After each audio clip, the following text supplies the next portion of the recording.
Um, I mean, the short answer is no.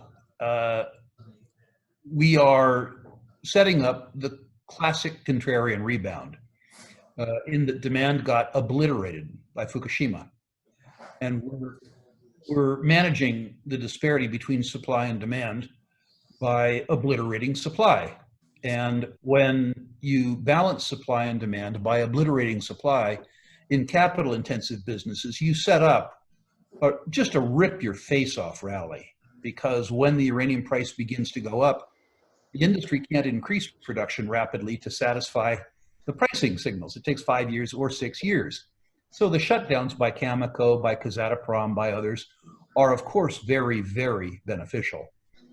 I think what's moving the uranium market, the, the market for uranium equities, is two things. First of all, the price of uranium has moved up from $24 to $34.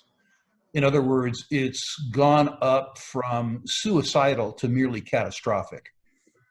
The industry doesn't survive at $34. But we've taken a lot of supply out of the market. So the stage is set 18 months from now or so for it to go higher. What I think is really moving the equities, however, is memories of the last uranium bull market, and the fact that there's a relatively large subset of speculators, myself included, who enjoyed spectacular success in that market and want to enjoy that same success one more time before they die. Give those of us who participated in that market any excuse at all to dream of doing it again. We get so excited we lose sleep. And so I think you have a sector where the market capitalization is tiny, that has had no bid for 5 or 6 years, and you're beginning to see bids.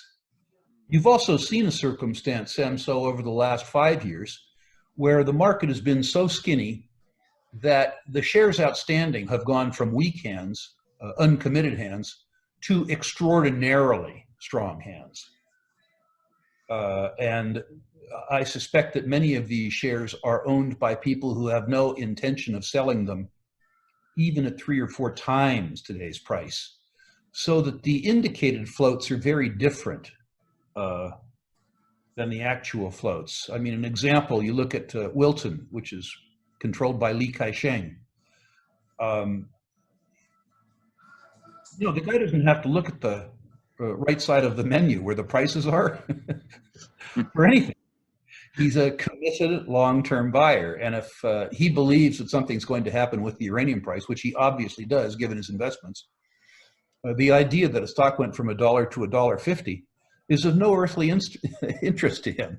And I think that's another reason. I think these stocks are very, very tight because they're very well and very closely held.